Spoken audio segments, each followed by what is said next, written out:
안녕하세요. 네, 우리는 지금 연립 1차 방정식에 대해서 공부하고 있죠. 지난 시간까지는 미지수가 두 개인 연립 1차 방정식을 대입법을 이용해서 푸는 방법에 대해서 배웠습니다. 자, 대입법을 이용해서 어떻게 푸냐면 한번 x 플러스 y는 7, x 마이너스 y는 7 요 연립 방정식을 대입법을 이용해서 풀어보면 대입법은 x는 y에 관한 식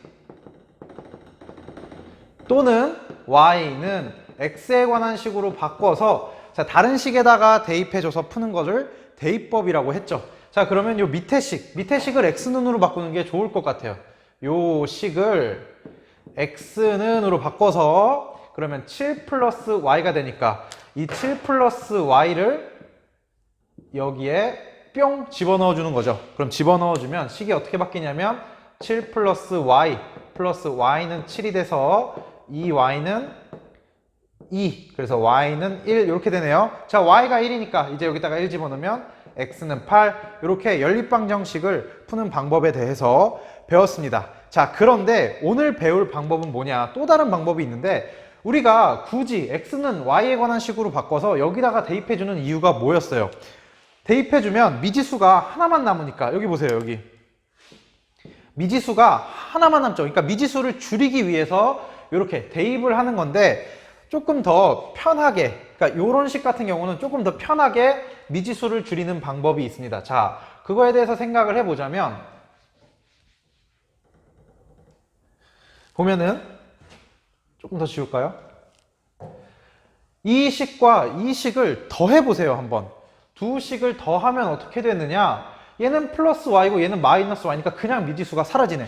그러니까 우리가 대입법에서도 결국은 x는 y에 관한 식으로 바꾼 이유는 미지수를 줄이기 위함이잖아요. 그런데 애초에 플러스 y, 마이너스 y이기 때문에 그냥 두 식을 더해버리면 미지수가 날아간다. 그리고 여기는 2x가 14 이렇게 되죠. 2x가 14 그래서 x는 7 이렇게 되네요. x는 7 x는 7이면은 뭐 여기 둘 중에 아무 데나 하나 7 집어넣으면 여기다가 집어넣을까요? y는 0 이렇게 되네요. 아까랑 답이 다른 것 같은데 뭐 선생님이 계산 실수를 한 것 같아요. 근데 그 계산이 중요한 게 아니고 방법이 중요한 건데 자, 어떻게 x 플러스 y는 7 x 마이너스 y는 7에서 여기에 y가 딱 봐도 두 식을 더했을 때 y가 날아가니까 두 식을 더해버리자. 그러면 미지수가 사라지네. 하나가 사라지네. 그래서 x에 관한 1차 방정식이 되고요. x값을 편하게 구할 수 있다. 그 다음 y값 구하는 거는 뭐 그냥 대입해주면 되니까. 자, 이렇게 두 식을 더하거나 빼서 미지수를 지우는 방법을 우리는 가감법이라고 합니다. 조금 가감법에 대해서 공부를 조금 더 해보도록 하죠. 네, 교과서의 문제 2번에 보면은 이렇게 두 문제가 나와 있죠. 자, 첫 번째 문제를 딱 보면은 그냥 두 식을 어떻게 하면 더하면 뭐가 없어져요? 문자 y가 없어지죠. 두 식을 더하게 되면 문자 y가 날아가고요. 두 식을 더하니까 x 더하기 3x는 4x 그리고 6 더하기 2는 8 이렇게 돼서 x는 2 편하게 구했고요. x는 2를 이제 여기다 대입해도 되고 여기다 대입해도 되는데 위에 식에다가 대입하는 게 조금 더 편해 보여요. 그쵸? 그래서 여기다가 2를 대입하면 2 플러스 4y는 6이라는 식을 얻을 수 있으니까 4y는 4가 돼서 y는 1이 된다. 그래서 요 연립방정식의 해는 x는 2, y는 1이라는 걸 알 수 있습니다. 지금 두 식을 어떻게 했죠? 두 식을 더했습니다. 더했어요. 그쵸? 그쵸? 가감법에서 더할 그죠? 더했네요. 두 식을. 이번에는 빼는 예제가 나오겠죠. 그쵸? 딱 봐도 여기 2x랑 2x 똑같은 게 있으니까 이번에는 두 식을 어떻게 한다? 뺀다. 그쵸? 빼면 어떻게 되냐면 2x가 이번에는 이렇게 날아가요. 뿅뿅 똑같은 걸 뺐으니까. 자, 3x에서 y 빼면은 2y가 되고요. 3에서 5를 뺀 거니까 마이너스 2가 되네요. 그쵸? 2y가 마이너스 2니까 y는 얼마다? 마이너스 1이다. 자, y가 마이너스 1이니까 또 여기다가 대입해도 여기다가 대입해도 되는데 저는 여기다가 대입하는 게 조금 더 편할 것 같아요. 그래서 2x 여기다가 마이너스 1을 대입한 거죠. 식이 이렇게 됩니다. 그러면 2x가 6이니까 x는 3이다. 그래서 이 주어진 연립방정식의 해는 x는 3, y는 마이너스 1이 됩니다. 그리고 우리가 해를 또 어떻게 표현하기도 했냐면 2,1 그리고 3, 마이너스 1 이렇게 순서상으로 표현하기도 했었죠.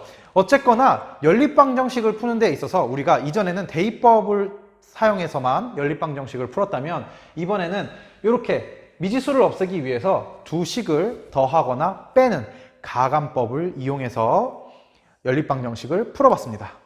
자, 그래서 가감법이란 무엇이냐? 미지수를 없애기 위해서, 이 말이 제일 중요하다고 생각해요. 선생님은 미지수를 줄이기 위해서 두 식을 더하거나 빼는 것. 왜 한다고요? 미지수를 줄이려고. 미지수를 줄이면 미지수가 하나인 1차 방정식이 되니까 우리가 중학교 1학년 때 배운 1차 방정식을 푸는 것과 다름이 없어지죠. 그래서 미지수를 줄이기 위해 두 식을 더하거나 빼는 것을 우리는 가감법이라고 합니다. 사실 이름 아는 건 중요하지 않다. 이름을 아는 것보다 왜 두 식을 더하거나 빼는지, 미지수를 줄이려고, 왜 x는 y는으로 바꿔서 대입하는지, 대입법을 쓰는지, 미지수를 줄이려고. 결국은 미지수를 줄이는 게 포인트입니다. 자, 요거씩 보세요. 그러면 요렇게 나온 거는 어떻게? 근데 딱 봐도 뭔가 더하거나 빼도 선생님 미지수가 안 없어지는데요. 그리고요, 대입법으로 풀려고 해도요, 3x는 4-2y 이렇게 되죠. 요거 이항하면. 그래서 x는 3분의 4-2y인데 얘를 여기다 대입하면 너무 귀찮아요, 선생님. 막 분수 생기고요. 그죠? 그래서 이런 경우에는 이제 문제를 어떻게 해결하냐면 미지수를 맞춰줍시다. 적당히. 자, 적당히 맞춰주면은 얘를 뭔가 4y로 만들어서 내가 y를 한번 없애볼게요. 그러면 여기에 양변에 곱하기 2를 합시다. 곱하기 2를 왜 하냐면, 자, 곱하기 2를 하면 어떻게 되냐면 분배 법칙에서 분배 법칙 하면 6x 플러스 4y는 8 이렇게 되죠. 자, 3x 플러스 2y는 4랑 6x 플러스 4y는 8이랑 똑같은 식이에요. 왜? 이 식에다가 양변에 2를 곱했으니까 등호가 바뀌지 않잖아요. 이 식이랑 이 식이랑 똑같은 식이라고요. 다만 개수들이 적당한 비율로, 2배의 비율로 증가했을 뿐이죠. 그죠? 자, 똑같은 식이다. 그러면 결국은 처음 식을 푸는 거나 처음 연립방정식을 푸는 거나 요 연립방정식을 푸는 거나 똑같다라는 얘기입니다. 자, 이제는 어떻게 돼요? 두 식을 더하면 4y가 이렇게 사라지죠. 그렇죠? y가 사라져요. 11x는 11이 되니까 x는 1이 된다. x가 1이면 여기다가 대입할까요? 여기다가 대입하면 3 플러스 2y가 4니까 2y는 1이 돼서 y는 2분의 1이 되는 걸 얻을 수 있죠. 자, 지금 이 문제를 풀 때 선생님이 어떻게 했어요? 일단 가감법을 사용하긴 했어요. 두 연립방정식을 더하거나 뺐죠. 그런데 그 전에 어떻게 했어요? 개수를 맞춰줬죠. 첫 번째 식에 2를 곱함으로써 2를 곱해가지고 여기에 4y를 만들어줘서 더하게 되면 미지수 y가 날아가도록 해줬어요. 그래서 미지수를 줄이기 위해서 두 식을 더하거나 빼는데 그 전에 또 어떤 일을 우리가 하냐면 한 방에 안 없어지는 경우가 있으니까 식의 양변에 적당한 수를 곱한 다음에 곱한 후 두 식을 더하거나 빼는 것을 가감법이라고 합니다. 알겠죠?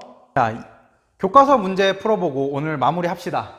요것도 뭐를 없애는 게 편할까요? y를 없앱시다. y를 없애기 위해서 여기다가는 곱하기 2를 해야 되고 첫 번째 위에 식에다가는 양변에다가 곱하기 2를 해야 될 거고 요 아래 식에다가는 곱하기 5를 해야겠네요. 그쵸? 그러면 어떤 연립방정식, 똑같은 연립방정식인데 개수를 2배씩 5배씩 키운 것 뿐이죠. 자, 여기에 양변에 곱하기 2를 하니까 모든 항이 2배가 된다. 그래서 4x-10y는 14가 되고요. 여기 밑에 항들은 각 항이 다 5배가 됩니다. 15x 더하기 10y는 5가 됩니다. 자, 이제 두 식을 이 연립방정식이나 똑같은 거예요. 단지 개수의 비율이 증가했을 뿐이지. 그죠? 자, 이제 더하면 어떻게 된다? 더하면 이거 날라가네. 이렇게 미지수를 줄이기 위해서 이 짓을 하는 거라고 했어요. 그 다음에 이거 두 개 더하면 19x가 두 개 더하면 19. 그래서 x는 1 이렇게 되네요. x가 1이니까 여기다가 1을 대입해 줍시다. 여기다 1을 대입해 주면 3. 자, 여기다 1을 대입해주면 요 밑에다 씁시다. 3 플러스 2y가 1이니까 y가 마이너스 1이어야겠네요. 그래서 y는 마이너스 1이라는 해를 얻었습니다. 자, 이번에는 개수가 분수, 소수꼴이에요. 자, 그러면 이 문제의 포인트는 뭐다? 포인트는 개수를 정수로 바꿔주는 건데, 소수인 경우에는, 개수가 소수인 경우에는 양변에 10의 거듭제곱꼴을 곱한다. 그쵸? 양변에 10의 거듭제곱꼴을 곱한다. 개수가 분수인 경우에는 분모의 최소 공배수를 곱한다. 분모의 최소 공배수를 곱해서, 자, 개수를 전부 다 정수로 바꿔줘 봅시다. 그러면 여기는 양변에다가 곱하기 10을 하면, 어떻게 되냐면, 밑에다가 쓸게요. 2x 플러스 7y는 22 이렇게 되고요.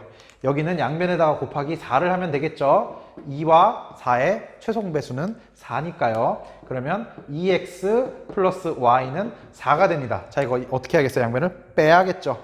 양변을 빼면 날라가네. 똑같이 생겼으니까. 자, 그리고 빼니까 6y는 18이 돼서 y는 3이네요. 자, y가 3이니까 x는 얼마일까요? 여기서 구하는 게 편할 것 같아. 여기 y가 3이니까 여기다가 3 집어넣으면 2x 더하기 3은 4네요. 그래서 x는 2분의 1이네요. x는 2분의 1. 그죠? 자, 이렇게 해서 우리는 연립방정식을 푸는 또 다른 방법인 가감법에 대해서 알아봤습니다. 가감법은 두 식의 이 개수를 적당히 조절해가지고 하나의 미지수를 두 식을 더하거나 빼서 하나의 미지수를 지워버리는 방법입니다. 결국 포인트는 미지수를 지운다. 여러분들이 연립방정식을 풀 때 대입법으로 풀어도 되고 가감법으로 풀어도 되고, 가감법이 조금 더 늦게 배웠다고 해서 더 중요하거나 더 효율적인 방법이라고는 할 수 없습니다.